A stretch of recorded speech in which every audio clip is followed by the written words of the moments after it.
1 Samuel, capítulo 16.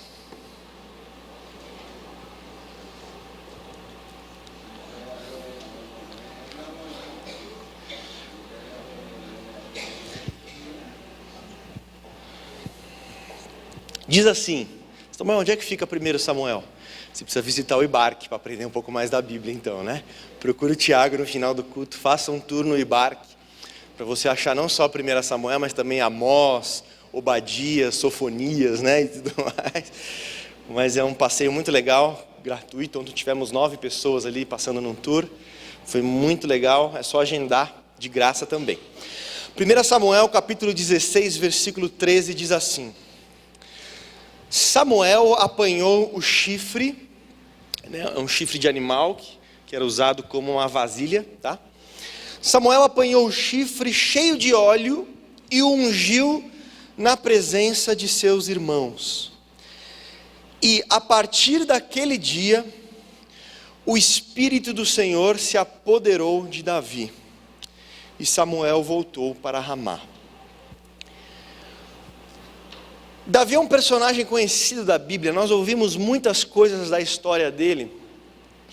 Mas se teve um momento que marcou a trajetória de Davi, de quem ele é e quem ele se tornou, o seu futuro, a sua trajetória, foi esse dia, onde nós vemos essa frase sobre Davi, de que o Espírito do Senhor, ou seja, de que o próprio Deus, o Espírito Santo, se apoderou de Davi, passou a ser alguém presente na vida de Davi, alguém real, não de um momento, mas algo definitivo. A ideia de se apoderar é de tomar algo em suas mãos, né? Me apoderei de algo. A Bíblia diz que Davi foi apoderado pelo Espírito Santo. O Espírito Santo se apoderou dele. E todos nós oramos muito isso, pedindo isso. Senhor, Espírito Santo, enche a minha vida. Deus, enche o meu coração. Vem sobre mim. Toma o meu ser e a minha vida de todas as formas possíveis. E essa é uma oração muito boa. Mas algo acontece na vida de Davi depois que isso sucede na história dele. Davi até aqui, queridos, tem uma vida tranquila. Davi até esse momento tem uma vida sossegada, no campo, cuidando de ovelhas, no anonimato. Mas depois que Samuel unge a Davi e acontece esse ato de Deus vir habitar, o Espírito Santo se apoderar dele, a vida de Davi nunca mais foi a mesma. Só que a primeira notícia que vai acontecer é que nos primeiros 10 anos, depois de que o Espírito Santo se apoderou de Davi, as coisas foram um caos. No sentido de desafios, no sentido de dificuldades, no sentido de lutas, no sentido de batalhas, a vida de Davi virou num módulo meio giraia, se encheu de emoção e acontecimentos com dificuldades e tudo. Os 10 anos depois desse fato de que Deus veio ser presente na vida de Davi foram absolutamente desafiadores. Davi começa a ser perseguido por ninguém mais, por ninguém menos que o rei. Ou seja, o cara que mais manda resolveu matar Davi. E nestes anos, uma das marcas da vida de Davi é fugir, escapar, fugir, escapar, fugir, escapar, porque Saul queria matá-lo. Mesmo quando Davi perdoava, mesmo quando Davi não agia do mesmo jeito com ele, o rei queria matar Davi. É engraçado que em 1 Samuel 19, 18, um pouquinho para frente, Davi vai procurar Samuel. Falou, Samuel, né? A Bíblia não coloca o diálogo dele, fala apenas que Davi voltou para procurar Samuel. Eu só fico imaginando a conversa deles. Ô Samuel, depois que você me visitou, a casa caiu para o meu lado. Desde que você apareceu na minha vida para me ungir com óleo lá e o Espírito Santo se apoderou de mim, parece que nasceu um alvo nas minhas costas, que o Saul só quer me matar, só quer acabar comigo. O texto mostra que Samuel ajudou um pouquinho só, mas não tinha muito o que fazer. O rei de Israel, normalmente Samuel não consegue fazer muita coisa, né? Mas Samuel, olha, aconteceu algo especial ali, mas Davi logo tem que sair, tem que ir embora, tem que fugir, e os desafios continuam. E aí numa das passagens, no meio desses 10 anos, Davi vai se esconder numa caverna, caverna de Adulão. Aí diz a Bíblia que se juntaram a ele 400 homens, endividados e cheios de depressão. Puxa vida, ele estava no campo tão tranquilo, né? Cuidando de ovelha. Ovelha não reclama, né? Reclama de fome, se dá de comer, você cuida bem, é tranquilo, né? Animais às vezes é bem mais fácil, né? Do que seres humanos em algumas situações. E aí já não está fácil para ele, já está sendo perseguido e ainda é preparado uma companhia especial para ele de pessoas endividadas, de pessoas que estavam à margem da sociedade, não tinham vontade mais de viver do lado de Davi. Se não bastasse isso, Davi teve que mudar várias vezes de lugar, várias mudanças, até para territórios dos filisteus. Numa das passagens, para Davi não ser morto, ele teve que se fingir de louco, babar assim, porque o rei, esse cara aí é uma ameaça para nós, porque ele matou Golias, que era um filisteu, agora está morando aqui com a gente, esse cara é perigoso. Davi teve que fingir que estava louco, babando assim, totalmente, porque senão os caras iam passar a faca nele. Desde que o Espírito Santo se apoderou de Davi, a vida de Davi não ficou mais fácil, pelo contrário, ficou mais desafiadora, ficou mais complicada, ficou mais incerta. O que será do amanhã? As coisas não ficaram tão programadinhas como eram. Mas isso não acontece simplesmente nesse texto, na vida de Davi. Lembra-se de Maria, a mãe de Jesus? Maria era uma jovem para adolescente vivendo em paz, tranquila, casamento marcado, tudo resolvido. E aparece um anjo para ela e diz: o Espírito Santo vai descer sobre você e o poder do Altíssimo te envolverá. E o que acontece com Maria depois disso? Ela é engravida, solteira ainda. Como é que você vai explicar para o seu marido? Olha, apareceu um anjo para mim, e eu estou grávida. Ah, um anjo, né? Um anjo. O primeiro desafio, José, até para não expô-la ao juízo, que era muito drástico, já programou de abandoná-la em secreto. Maria vai ganhar uma fama entre os judeus. Já nos primeiros séculos, quando você lê a tradição judaica de que ela engravidou numa gravidez ilegítima, problemática, as próprias pessoas que estavam ao redor dela diziam: olha, uma espada vai atravessar a sua alma, no sentido de você vai sofrer muito por causa desse filho, porque nós sabemos o fim da história, que ela vai ver Jesus sofrer muito. Isso para uma mãe é muito complicado. Então, depois do momento em que o anjo disse para Maria: o Espírito Santo descerá sobre ti e o poder do Altíssimo te envolverá, a vida de Maria fica mais difícil, fica mais desafiadora. Paulo, capítulo 9, versículo 17 de Atos, Paulo entrega a sua vida a Cristo e Ananias diz para ele: você agora será cheio do Espírito Santo. Queridos, depois do capítulo 9 de Atos, a vida de Paulo vai ser uma doideira, desafiadora. Uma vida, se você ler, por exemplo, 2 Coríntios capítulo 11, versículos 24 em diante, Paulo vai passar tanta coisa, irmãos. O navio que ele estava afundou, foi apedrejado, apanhou de vara, teve que viajar por estradas dificílimas, distantes. Tanta coisa aconteceu na vida de Paulo depois que ele foi cheio do Espírito Santo. Em Pentecoste, em Atos capítulo 2, diz que a igreja foi cheia do Espírito Santo. O Espírito Santo foi derramado. E quando o Espírito Santo foi derramado, teve aquele momento ali de Pentecostes especial. Mas, a partir do capítulo 2 do livro de Atos, a vida da igreja nunca mais foi a mesma. Capítulo 3, capítulo 4, capítulo 5, desafios, perseguição, dificuldades, lutas.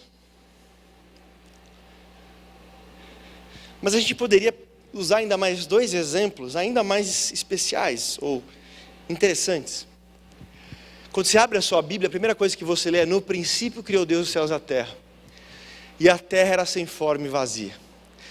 Mas aí diz que o Espírito Santo pairava sobre a face das águas, e o Espírito Santo foi o poder que transformou uma terra sem forma e vazia no planeta em que nós habitamos. Um planeta preparado para a vida, um planeta preparado para a fauna, para a flora, para os seres humanos. Então, quando o Espírito Santo começou a trabalhar e envolver a terra, as coisas começaram a acontecer. A terra estava sem forma, vazia, estava parado, né? Aquele negócio constante. Mas quando o Espírito Santo começa a trabalhar com a palavra de Deus, a terra começa a trabalhar, começa a produzir, começa a fazer, começa a agir, começa a realizar. Mas nós temos também um exemplo de Jesus.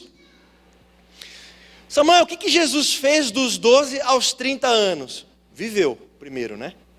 Mas a Bíblia não entra em detalhes da vida dele, das situações, das crises, das lutas. Pois é, até os 30 anos a vida de Jesus estava bem tranquila. Mas a Bíblia diz no capítulo 3, versículo 16 de Mateus, que Jesus, ao ser batizado, o Espírito Santo desceu sobre ele em forma de pomba. E aí começa o capítulo 4. E o Espírito Santo conduziu Jesus para o deserto, para que ele fosse tentado, testado. E os 3 anos seguintes de Jesus, depois de que ele foi cheio do Espírito Santo, que o Espírito Santo veio sobre ele, foram absolutamente desafiadores. Se você leu a história de Jesus, você sabe que Jesus não teve mais um dia de tranquilidade. Foi sempre cuidando de pessoas, foi sempre ensinando as pessoas, foi sempre mudando de um lugar para o outro, levando boas novas, levando cura, levando restauração, levando vida, cansado. Às vezes tem passagens bíblicas que diz que Jesus estava cansado, com sede, com fome. Eu penso que estes exemplos todos são suficientes para percebermos que a vida de ninguém fica mais fácil quando se é cheio do Espírito Santo. Mas todas essas pessoas e realidades, seja Davi, seja Maria, seja Paulo, seja a igreja em Pentecostes, o planeta Terra, Jesus, a vida de todos eles as vidas ficaram mais desafiadoras a partir do momento em que o Espírito Santo desceu sobre eles, se apoderou deles, como aconteceu em Davi. Se eu terminasse a palavra aqui, ia ser estranho, né? Samuel, tudo bem se eu não orar então para ser cheio do Espírito Santo? Porque se ser cheio do Espírito Santo significa tantos desafios, será que vale a pena? Queridos, quando nós olhamos para essas pessoas que eu falei, para essas situações que eu falei, quando nós lembramos de Davi, nós lembramos do homem segundo o coração de Deus, do maior rei de Israel, aquele com quem Deus fez uma aliança que anunciava Jesus, aquele que até hoje é a referência dos judeus daquilo que eles querem como nação, como política, como monarquia. Eles sonham.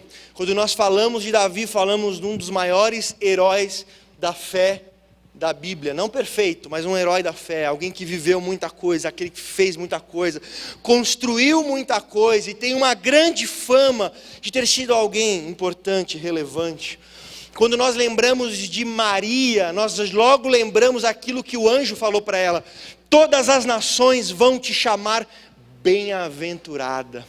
Quando se lembra de Maria, nós lembramos de alguém bem-aventurada, escolhida por Deus para algo tão especial, para algo tão grande, uma mulher que é referência para as gerações que viriam, como alguém bem-aventurada, como alguém abençoada. Essa ideia de bem-aventurada é muito, muito, muito feliz, muito, muito, muito abençoada. Quando nós lembramos de Paulo, logo vem na nossa mente o apóstolo dos gentios. Querido, se você fizer uma viagem pela Grécia, pela Turquia, por Israel, e começa a ver tudo que Paulo realizou, onde cada buraco que Paulo viajou, andando a pé, de navio, e navio não é cruzeiro, é mais parecido com jangada naquela época. Então, mas todo mundo se lembra: Paulo foi lá, Paulo foi lá, Paulo foi lá, olha o que Paulo mudou aqui, Paulo mudou aqui, Paulo andou aqui, olha o que Paulo fez. O apóstolo dos gentios, ou seja, o enviado para levar o evangelho de Jesus a tantos lugares da terra. Quando nós nos lembramos da igreja primitiva, daquela primeira igreja cheia do Espírito Santo, com todos os seus desafios, gera no nosso coração um tipo de saudade, em que toda a igreja de cada geração é chamada para ser uma igreja primitiva de novo. Por quê? Porque foi uma igreja que debaixo de tanta luta, de tanta perseguição, cresceu. Uma igreja que alcançou, uma igreja que realizou, uma igreja que abençoou, uma igreja que fez, que agiu e foi diferente em tantas coisas.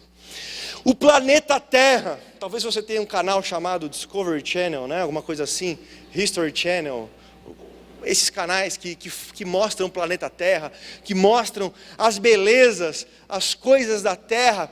E o que Deus falou quando a Terra ficou pronta? E viu Deus que era muito bom. Quando nós olhamos para Jesus, que cheio do Espírito Santo, no capítulo 3 de Mateus, vai ter 3 anos de ministérios cansativos, desafiadores, de lutas, de provas, a gente logo se lembra, o Senhor dos Senhores, o Rei dos Reis, o Emanuel, Deus conosco, o mediador entre Deus e os homens. Nós vamos lembrando tudo aquilo que Cristo representa, tudo aquilo que Ele alcançou e tudo aquilo que Ele é. Quando eu vejo isso, amados, uma conclusão eu chego, e essa é a principal conclusão dessa manhã, que receber o Espírito Santo, que ser apoderado pelo Espírito Santo, que ser cheio de Deus, que se tornar a habitação de Deus, o Espírito Santo não vem sobre nós para tornar a nossa vida mais fácil. O Espírito Santo vem sobre nós para tornar a nossa vida mais relevante. A vida de Davi não se tornou mais fácil, mas se tornou mais relevante. A vida de Maria não se tornou mais fácil, mas se tornou mais relevante. A vida de Paulo não se tornou mais fácil, mas se tornou mais relevante. A vida da igreja primitiva não se tornou mais fácil, mas se tornou mais relevante. A vida de Jesus não se tornou mais fácil, mas se tornou mais relevante. O Espírito Santo não é dado, o Espírito Santo não vem sobre nós para nos encher, para que a nossa vida seja mais fácil. Pelo contrário, ela se torna mais desafiadora, mas se torna relevante. Misael preparou um slide para a gente. Eu logo me lembrei de um livro que teve um diálogo entre um pastor novinho, entre um ministro, né? Eu não lembro nem se era pastor ou bispo, alguma coisa assim, e um ministro mais idoso. Esse ministro mais novo foi abrir o coração para esse ministro mais idoso, de que estava esgotado. E olha o que ele disse para esse ministro mais idoso. O jovem diz assim: Deus me inspirou o pensamento de que Ele marcava assim minha vocação, que eu deveria perseguir nas almas o demônio, e que nisso eu comprometeria infalivelmente meu repouso, minha honra sacerdotal e minha própria salvação. Olha o que ele está dizendo. Calma que tem a resposta, tá, gente? Tranquilo. O livro, né, o título é Sob o Sol de Satã. Nossa, mas que palavra pesada. Não, a ideia do livro é alguém que está combatendo contra o reino das trevas e por causa disso sofre muitos ataques também, né, numa verdadeira guerra. A ideia dele no momento de esgotamento foi que parece que Deus quer me esmagar. Parece que Deus colocou como minha vocação me esgotar sem repouso, sem nada e talvez até me perder. Perder a minha salvação, perder o meu relacionamento com Deus em prol das pessoas. Aí o ministro mais idoso, é sempre bom ter um ministro mais idoso, né? Pode passar. Não creia nisso. Só se compromete a salvação quando se anda fora do caminho. Onde e para onde Deus nos segue, a paz pode nos ser tirada, mas não a graça. A paz no sentido de calmaria, né? Jesus falou, eu vos dou a minha paz, não como o mundo dá. Ou seja, uma paz que vai além das circunstâncias. Mas o que o texto está falando não é essa paz. Está falando no sentido de tranquilidade. Esse ministro mais idoso disse, olha, se você estiver andando no caminho de Deus, se é com Deus que você está andando, pode até faltar tranquilidade, mas não vai faltar graça. E essa é uma realidade da vida no Espírito, da vida cheia do Espírito, da vida apoderada pelo Espírito Santo. Ela vai se tornar mais desafiadora, ela vai se tornar às vezes mais esgotante, ela vai se tornar às vezes mais difícil, mas será mais relevante. Será algo mais verdadeira, será algo mais intenso, sim, mas vai trazer diferença, vai trazer realidade. É por isso que a Bíblia, a coisa legal da Bíblia, é que ela não mente para ninguém. Paulo, quando fala da vida cristã, ele fala, olha, a vida cristã, deixa eu ver um exemplo, é como um soldado na guerra. Ninguém quando pensa num soldado na guerra, a imagem de alguém deitado numa rede tomando suco de laranja. Ninguém pensa isso. Aí Paulo fala, não, olha, a figura da vida cristã é um combate. E aí no sentido de boxe mesmo, já tinha naquela época. Combate o bom combate, vamos lutar a luta e tal. É usar a figura, você viu que um cara lutando, meu irmão, não é fácil. É levar pancada, não é fácil. Outra figura que ele usa é o maratonista. Acabei a carreira. Já tinha Olimpíadas naquela época, 2000 anos atrás. As figuras que Paulo usa para a vida cristã, para os desafios da vida, para a carreira da vida, é guerra, combate, corrida. Não sei se você já correu 42 quilômetros, 30. Samuel, se eu tiver que correr 5 já não vai rolar. Então imagina quando você começa a correr e bate aquele cansaço e fala, olha, isso representa a sua vida de vez em quando. Talvez muito tempo. Nunca foi para nos prometer um paraíso e um repouso tranquilo na terra. A vida de Jesus, a vida dos apóstolos, a vida dos primeiros cristãos, não se torna mais fácil quando eles recebem o Espírito Santo, quando eles começam a andar com Deus. A tranquilidade é tirada, mas não a graça, não o poder do Espírito. E quando nós nos lembramos deles, nós percebemos que foram pessoas relevantes, pessoas que marcaram a sua geração, pessoas que marcaram a história, pessoas que marcaram as pessoas que estavam ao redor, pessoas que faziam diferença para quem estava ao redor. O Espírito Santo não vem para deixar as nossas vidas mais fáceis. Ele vem, eu anotei isso, para que não sejamos míseras criaturas a se agitarem na lama das ocupações. Ele vem para que não sejamos pobres animais humanos, cuja sina é apenas sofrer e gritar. Ele vem para que não sejamos apenas mais um exemplo consumado de irrelevância. Ele vem para que nós não esgotemos a nossa vida num caminho de inquietações e lágrimas vazias. Ele vem para que nós não nos escondamos, não escondamos a nossa precariedade interior, num verdadeiro desfile de aparência e falsidade da vida que não leva a lugar nenhum. O Espírito Santo vem para nos livrar disso, dessa irrelevância, desse vazio existencial, de que nós apenas somos mais uma estatística na massa, mas não somos relevantes para quem está ao nosso redor. Nós não fazemos a menor diferença para as pessoas que estão ao nosso redor. Atos capítulo 1, versículo 8 diz assim: recebereis poder ao descer sobre vós o Espírito Santo, e depois deitareis eternamente em berço esplêndido ao som do mar. Não está escrito isso, né? Recebereis poder ao descer sobre vós o Espírito Santo, e ser-me-eis testemunhas em Jerusalém, Samaria, Judeia, até os confins da terra. Essa palavra testemunha no original é a palavra mártires. Recebereis poder ao descer sobre vós o Espírito Santo, e vocês vão morrer pelo Evangelho. Basicamente era isso que significava para aquelas pessoas. Ou seja, o Espírito Santo virá sobre vocês, e a vida vai ficar mais desafiadora. Mas fiquem tranquilos, o Espírito Santo vai guiar vocês em todos os caminhos. O Espírito Santo estará com vocês. E vocês não vão cair numa das maiores maldições da terra, que é a irrelevância, que é simplesmente existir. Para tomar uma senha, esperando para morrer. Para pegar uma senha da fila da morte e simplesmente se manter vivo até que esse momento chegue. Deus vem para tornar as nossas vidas relevantes. Não mais fáceis, mas relevantes. Isso aconteceu com Davi. Isso aconteceu com Maria. Isso aconteceu com Paulo. Isso aconteceu com a igreja. Isso aconteceu com a terra. Isso aconteceu com Jesus.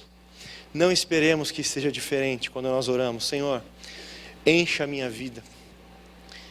É maravilhoso ser cheio do Espírito Santo. Há uma paz, há uma alegria, há uma vida diferente. Mas, amados, não se esqueça que o Espírito Santo é esse poder de Deus para nos capacitar para sermos relevantes. Tem mais um slide, que foi inclusive falado no louvor. Vocês são sal da terra. Vocês são luz do mundo. A gente não pode se esquecer disso. A gente não pode simplesmente viver existindo. Na verdadeira teologia do Zeca Pagodinho, deixa a vida me levar, a vida leva eu. Porque esse levar da vida é um levar para a irrelevância. Se eu pudesse mudar a música, eu diria, deixa o Espírito Santo te levar. Espírito Santo, leva eu para ser sal, para ser terra, para ser luz, perdão, para ser sal da terra, para ser luz do mundo. E quando isso acontecer, você vai se cansar muito mais. Mas haverá algo no seu coração tão resolvido com Deus, que quando chegar a sua senha da morte, ela não vai ser um problema. Vai ser um de volta para casa. Tem uma saudação judaica que no judaísmo é feito. Quando uma pessoa quer abençoar a vida do outro, o que a gente faz? Não é nossa, a gente ora no aniversário por alguém, que o Senhor te dê muitos anos de vida, né? Parabéns para você, muitas felicidades, muitos anos de vida. Quando o judeu fala isso, ele não fala muitos anos de vida. Ele diz assim: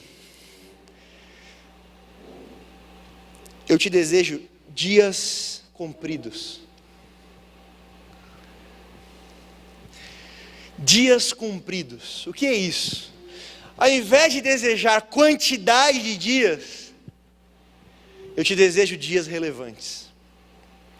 A gente tem um pouco essa sensação, né, em dias que a gente produz muito, aí o dia acaba e fala, nossa, que dia longo hoje.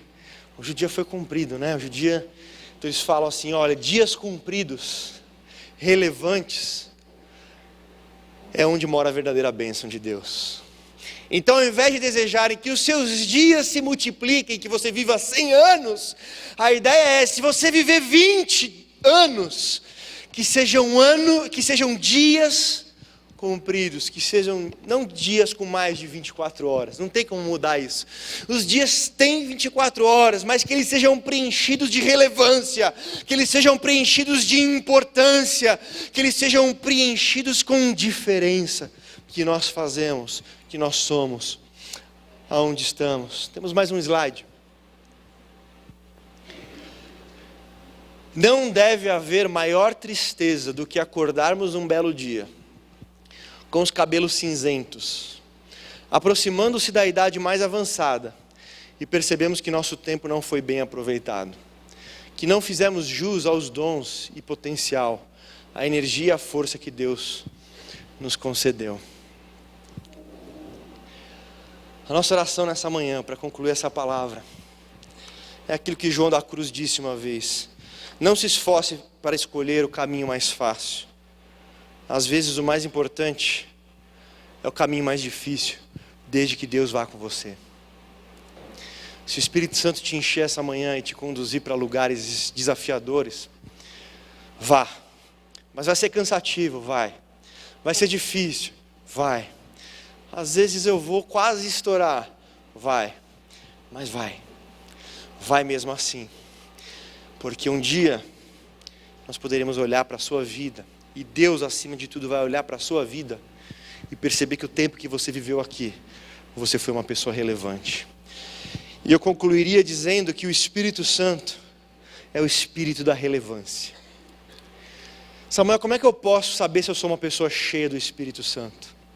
O quão relevante você é, aonde você está. Quando eu falo de relevância, eu não falo de importância, de fama, nesse sentido.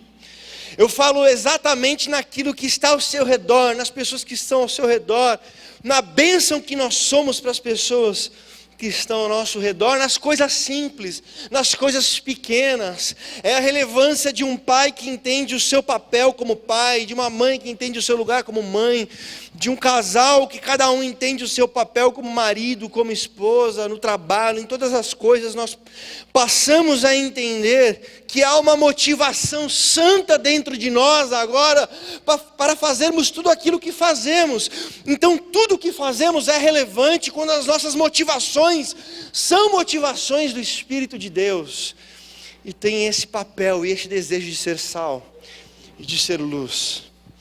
Minha maior oração, meu maior desejo sobre a sua vida, sobre a minha vida, é que os nossos anos não se passem na irrelevância. Eu vou ler mais uma vez isso que escrevi. A minha oração é que nós não sejamos míseras criaturas a se agitarem na lama das ocupações. Que nós não sejamos pobres animais humanos, cuja sina é apenas sofrer e gritar. Que nós não sejamos mais um exemplo consumado de irrelevância. Que nós não existamos apenas para esgotar a vida num caminho de inquietações e lágrimas. E que nós não nos escondamos na precariedade interior, num verdadeiro desfile de aparência e falsidade que impera na nossa geração. Mas que nós sejamos relevantes. Vamos ficar de pé? Vamos orar?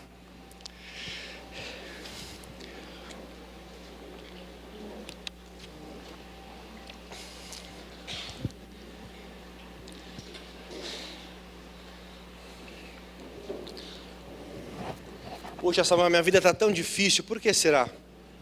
Será que é porque eu estou cheio do Espírito Santo? Talvez não, talvez você fez muita bobagem na vida e está colhendo o que você plantou. Né?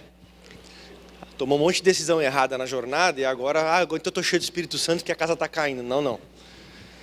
Talvez não. Às vezes até provavelmente não. Não é a dificuldade da vida que mostra uma pessoa cheia do Espírito Santo, é a relevância de uma pessoa, mesmo nas circunstâncias difíceis da vida. Durante as circunstâncias difíceis da vida.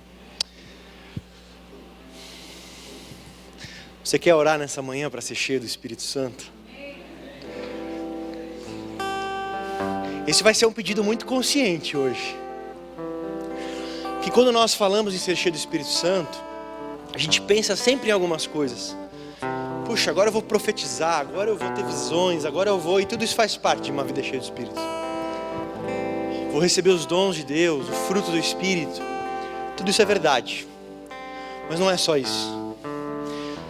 Tem um lado da história que vai ficar mais desafiador. Vai ficar mais corrido. Vai ficar puxado. Sabe, mas minha vida está tão tranquilinha. Eu estou sentindo assim, sabe quando você está navegando, quando você boia no mar assim, que você deita. E aí passa aquela ondinha devagarzinho, você dá aquela embaladinha. Minha vida está assim. Qual que é o diagnóstico? Provavelmente você não é uma pessoa cheia do Espírito Santo. O Espírito Santo, quando ele vem, ele movimenta aquilo que está parado. Ele transforma aquilo que está acomodado. Ele agita aquilo que está muito sossegado. Ele move, ele trabalha. O Espírito Santo trabalha, querido. O Espírito Santo está diariamente agindo. Olha o que ele trabalha nas nossas vidas. Olha o trabalho que a gente dá para o Espírito Santo, que a gente às vezes não muda. A gente às vezes não melhora, às vezes a gente é teimoso. E o Espírito Santo está sempre trabalhando. Ele está sempre agindo. Ele está renovando as pessoas, renovando as circunstâncias, renovando as situações. Quando nós falamos, eu quero ser cheio do Espírito Santo, não é o Espírito Santo que vem fazer parte do meu plano, do meu projeto. Sou eu que passo a fazer parte do projeto dele, do projeto de Deus. O Espírito Santo trabalha, irmão. O Espírito Santo não é espírito de vagabundos, de preguiçosos, de pessoas paradas. O Espírito Santo é Deus de pessoas que agem, de pessoas que arregaçam as mangas, de pessoas que andam uma milha a mais, de pessoas que vão em frente, de pessoas que agem. Feche seus olhos. Senhor, nós Nós lemos as histórias de tantas pessoas relevantes, de pessoas que mudaram, de pessoas que transformaram. Lembramos do grande rei Davi, da amada Maria, do corajoso apóstolo Paulo, da maravilhosa igreja primitiva, do planeta no seu estado original, no nosso Cristo, no nosso Mestre, em que todos eles foram apoderados pelo Espírito Santo, foram cheios do Espírito Santo, e se tornaram pessoas relevantes, que saíram muitas vezes de situação até de conforto e tranquilidade, para fazer uma diferença. Senhor, nesta manhã, num tempo de ceia, nós oramos que queremos ser cheios do Espírito Santo, que precisamos ser cheios do Espírito Santo, porque ai de nós se não formos cheios de Ti, ó Deus. Isso pode implicar, Senhor, desafios maiores, isso pode implicar dificuldades maiores em tantas coisas, mas vai fazer com que nós sejamos relevantes. Enche-nos com o Espírito da relevância, o Espírito Santo da relevância. Movimenta, Senhor, as águas, movimenta, Senhor, aquilo que está parado, movimenta aquilo que está adormecido, aquilo que está acomodado na nossa vida, Senhor, e faz de nós esse sal, essa luz, Senhor, para sermos relevantes, para carregarmos as cargas uns dos outros e não sermos apenas peso, não sermos apenas desafio para os outros, mas que sejamos também resposta para os desafios dos outros, que sejamos um caminho nos desafios dos outros, Senhor. Ajuda-nos nisso, mas nós precisamos do Teu Espírito Santo, Senhor, porque nós mal conseguimos resolver as nossas próprias coisas, nós mal conseguimos cuidar das nossas próprias coisas. Como podemos ser relevantes para outros? Apenas cheios do Teu Espírito Santo. Então, Espírito Santo, venha sobre as nossas vidas, não apenas num culto ou num momento, mas no nosso dia a dia, Senhor, no nosso dia a dia, principalmente, onde e quando temos que ser relevantes. Ensina-nos a falar, ensina-nos a agir, ensina-nos a ser. Ensina-nos a ser aquilo que o Senhor pensou sobre nós, para que quando um dia a nossa geração passar, para muitas pessoas, elas possam se lembrar de nós, como essa pessoa foi relevante na minha vida, como essa pessoa foi luz de Deus na minha vida, como essa pessoa foi resposta de Deus para mim. Mesmo que sejam poucas pessoas, mas que seja verdadeiro, Senhor, que a nossa vida seja simples, mas que ela seja verdadeira, que ela seja relevante. Enche-nos, Espírito Santo, ser derramado sobre nós, e faz da nossa vida vidas relevantes, em nome de Jesus, em nome de Jesus.